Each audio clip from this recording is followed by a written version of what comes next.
You're watching a Syndicate program.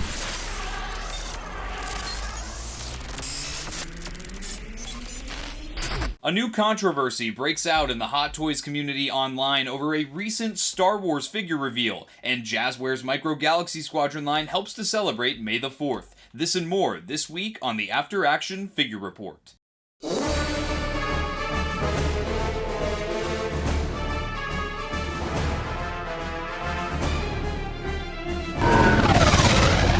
Hello there, and welcome back to the After Action Figure Report, your one-stop shop for Star Wars toy and product news. I'm your host, Blitz, and we have several topics to cover this week, some being very exciting and others being a bit controversial. Kicking things off with Hasbro's The Black Series line, we had a new reveal this week for their line of 1-to-1 scale premium electronic helmets, that being the Phase 1 Clone Trooper. While only digital renders exist at this time and not official solicitations of the actual product, I must say if the product looks anything like these renders, we are in for a real treat. The accuracy and detail on this helmet is quite shocking, especially for it being a Black Series helmet. Looking at these digital renders, this appears to have the nice glossy finish that the Clone Trooper armor has in Attack of the Clones, and it looks like it has great proportions as well. This being advertised as an electronic helmet, it will most likely feature some sort of voice changer and or entry light features. These features are pretty commonplace in the Black Series helmet line, however I do feel personally that they are a bit redundant. This helmet is an Amazon exclusive coming out in May of 2027 and is retailing for $109.99. As of the making of this episode of the After Action Figure Report, pre-orders are already sold out for this upcoming helmet. However, with Amazon exclusives, keep an eye out because it may go back in stock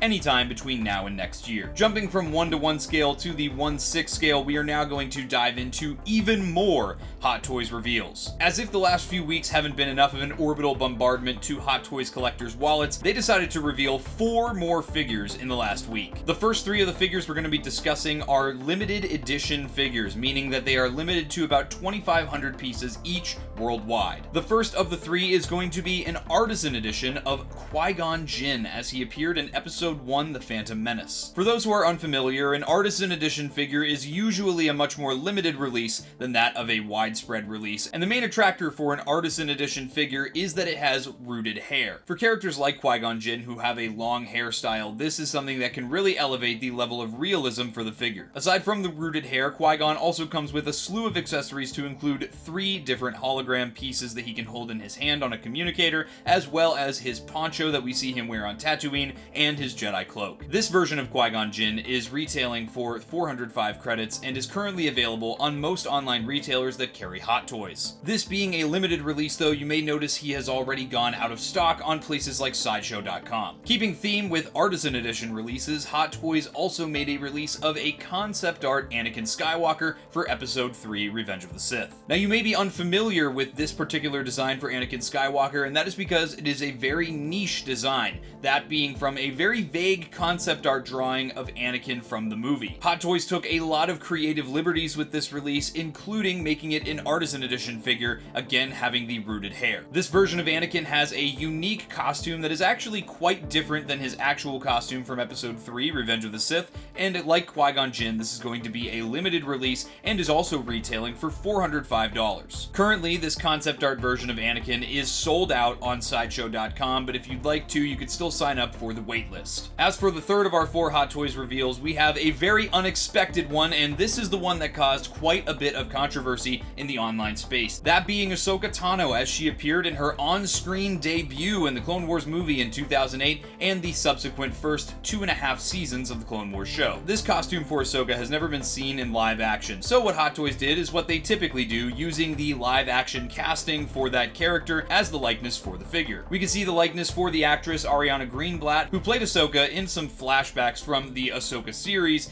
in this outfit with a Republic backpack with Rhoda the Huttlet, or as Clone Wars fans know him, Stinky. Stinky has limited articulation with what appears to be just swivel shoulders and can fit into that backpack very nicely. Some other additional accessories this Ahsoka figure includes are a poncho that she wears in the Republic gunship when she and her new Jedi Master Anakin Skywalker are approaching the planet of Teth. In addition to this, she also includes some other accessories like some night vision goggles and some deflection effects for her lightsaber. This Ahsoka Hot Toy is retailing for 270 credits and is available on most of the websites online that carry Hot Toys. However, Sideshow.com did remove the listing and any and all solicitations for the figure, as did the Hot Toys official Instagram page. It is worth noting that the removal of the Ahsoka listing on Sideshow.com and removal of official solicitations from the Instagram pages for both Sideshow and Hot Toys Collectibles had a lot to do with some very vocal negative reactions to this release. Some content creators and community members alike have been calling this outfit a skimpy outfit and saying that the actor's likeness has no place on this particular costume. Now, usually here on the After Action Figure Report, I save my opinion pieces for the end as the main story. However, because there is something much more exciting that I want to talk about, I thought that I would share my 2 cents about this particular release here at the reveal. It should come as no surprise if you are a viewer of this channel that I am a massive fan of the Clone Wars show and the Clone Wars era. The Clone Wars is my Star Wars. It's what I grew up with, even more so than the prequel trilogy. Blitz is a design that came from the Clone Wars show, as did the ARC Trooper armor that the paint scheme is put onto. To be a bit anecdotal, I was 7 years old when I saw the Clone Wars movie at my local theater. I went with my dad, who took me, my sister, and my cousin to go see it for the first time. The Clone Wars was my first Star Wars experience, and when I first saw Ahsoka on screen in this particular outfit, she was a character that I immediately latched onto. Ahsoka was a character that younger fans could see themselves in, and a character that younger fans like myself would grow up with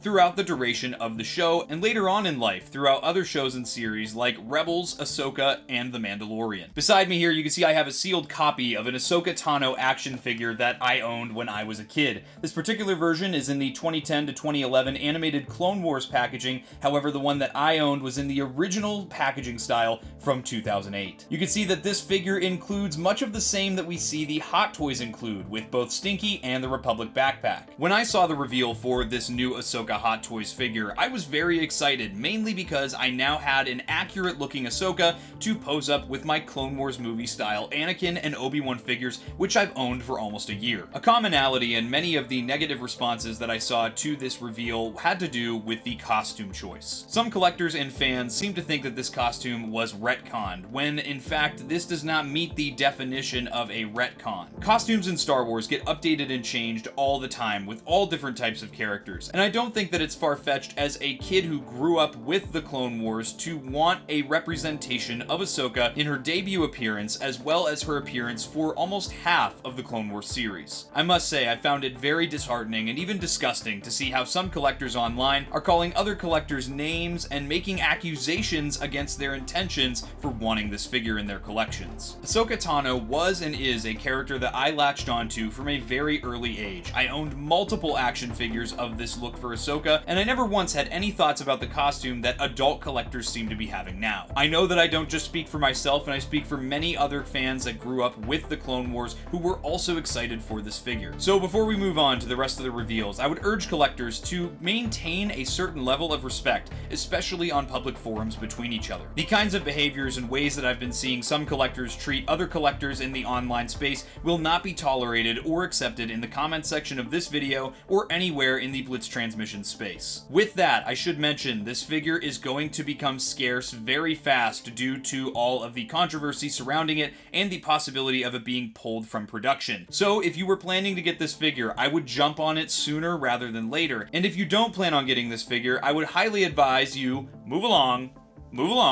and we will continue on with the rest of the reveals. Hot Toys had one other major official reveal for Star Wars this past week, that being a more wide release of Qui-Gon Jinn. The only difference between this and the artisan version is that, for one, this is not going to be a limited release, and two, it does not have the rooted hair feature. Aside from that, to my knowledge, both releases will be exactly the same. This version of Qui-Gon Jinn is retailing for 295 credits and is currently available on most websites that sell Hot Toys, such as Sideshow.com. Aside from official reveals, Hot Toys did also tease one really exciting figure that has me very, very excited for the future. In a short form video posted to YouTube and Instagram by Sideshow.com's official page, you could see a showcase of many of the figures that have been released over the past 3 weeks, and at the end of the video, a silent fade into a 2003 Clone Wars Saesee Tiin. This figure for me is a top 5 want across Hasbro lines, across Hot Toys, really across any Star Wars toy line. This obviously is is an early prototype of the figure, so if you're looking for the control box on the chest and other key details that may be missing in this solicitation, hopefully we see that on the final product. This release, based on Saesee Tinn's look from the Battle Above Coruscant in Volume 2 of the 2003 Clone Wars Micro Series,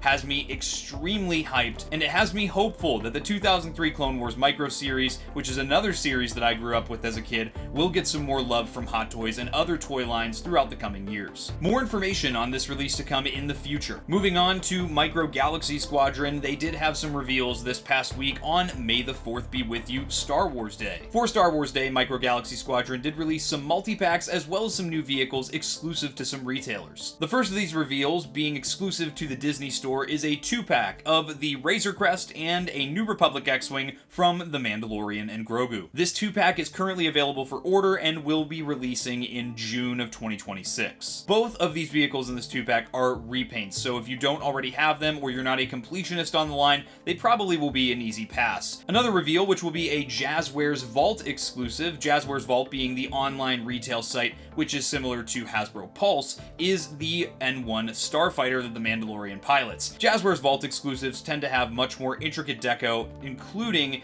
deco of the panels and the interiors of the ship where the pilots sit, and you can also see extra paint on things like the thrusters. This vehicle will retail for about $30, which is pretty typical for many of the smaller releases for Jazwares Vault exclusives, and will release later this year. For our next reveal here, we have something that is very exciting to me, and that is the Hex, which is Maul's ship that we see throughout the Maul Shadowlord series. This brand new vehicle will include 2 POA figures for both Maul and Rook Kast, his right-hand woman in the series, and has some really cool features very similar to that of other Mandalorian fighters. This vehicle is retailing for $39.97 on Walmart's website, however, it is retailing for $49.99 on Amazon, so if you're looking for a better deal on this release, definitely head over to Walmart. And to wrap up new reveals for the Micro Galaxy Squadron line, we have a Walmart exclusive, that being Mando's N1 Starfighter once again, this time with a pirate snub fighter from The Mandalorian Season 3. From the looks of this release, it looks to be Pirate Vane who shows up in The Mandalorian Season 3. This 2-pack is currently available for order on Walmart's website and will be releasing later this year. And finally, to wrap up the reveals for this week's After Action Figure Report, we have a new reveal that came out on May the 4th from SHFiguarts by Tamashii Nations. This reveal being yet another Anakin Skywalker from Episode 3, Revenge of the Sith. As far as I can tell, the only updates for this release, as opposed to previous releases of this look for Anakin Skywalker, are the stitching method for the wired soft goods cloak and a bit of a tweak to the likeness. While I don't think that the likeness looks anything like Hayden Christensen, it is definitely better than the much more animated look that they gave to previous releases. While I tend to enjoy the articulation, especially when it comes to SHFiguarts, I am quite picky when it comes to this line, and I think this is going to be an easy pass for my collection. However, if you're looking to pick this figure up, he is supposed to go up for order on May 11th of 2026, and if you're looking for an order link, we will be sharing that in the Blitz Transmissions Discord, link in the description below. Now finally, for our main story, I wanted to piggyback off of the official tease for the Hot Toys Saesee Tinn. For many years, the 2003 Clone Wars Micro Series has been quite neglected, I would say, when it comes to representation across officially licensed Star Wars product lines. With Hasbro's The Vintage Collection line recently revealing a San Diego Comic-Con exclusive Anakin and Ventress duel set from their duel on Yavin at the end of Volume 1 of the series, and this Hot Toys Saesee Tinn, I have hope and anticipation that more reveals will come throughout the next couple of years, especially with 2028 being the 25th anniversary of the Micro Series. So I thought that I would just go ahead and give 3 of my most wanted Hot Toys releases to come out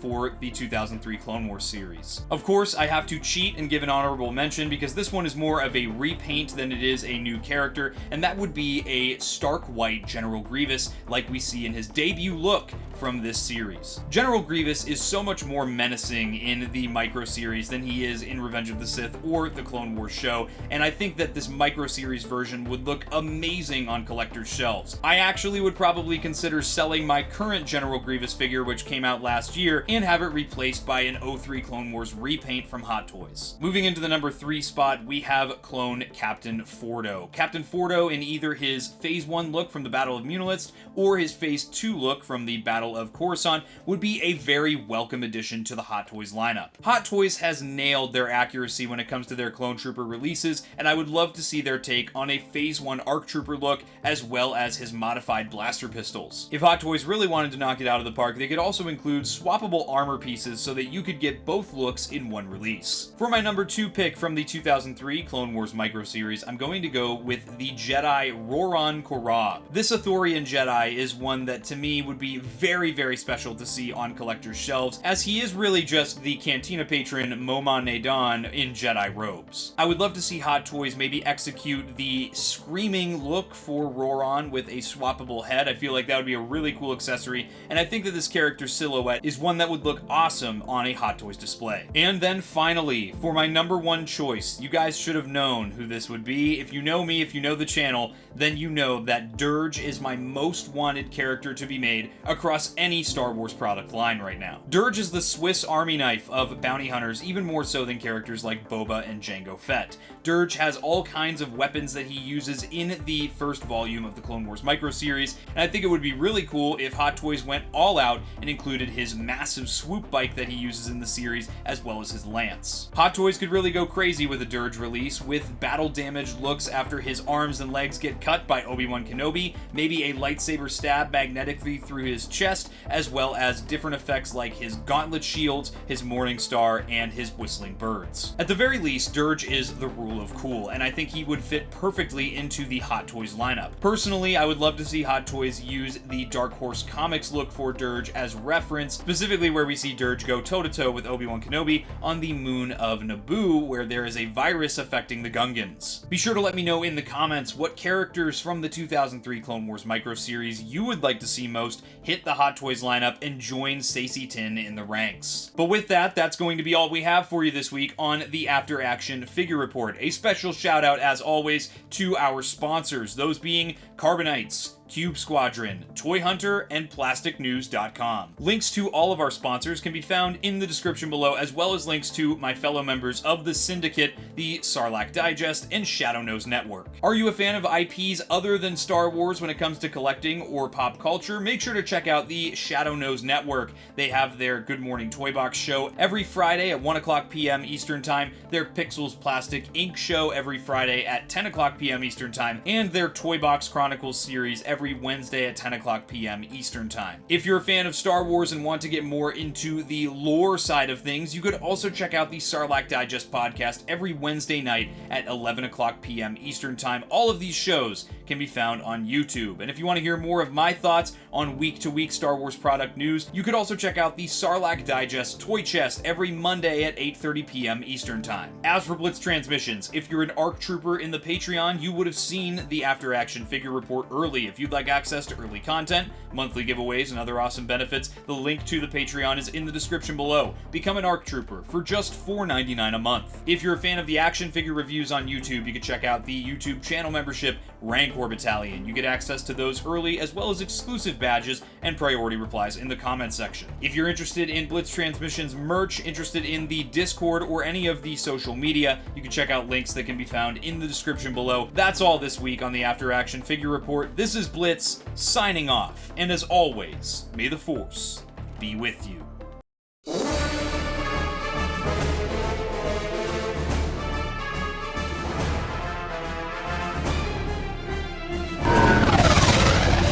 Breaking off. All units, fire at will. 1-2, pick a target. Too many, Captain. Watch your stabilizer, Gold 6. Anybody cover me. I got 2 vultures on my tail. Gotta hold them here. Watch your left. I can't shake them. I'm hit. Where's our reinforcements?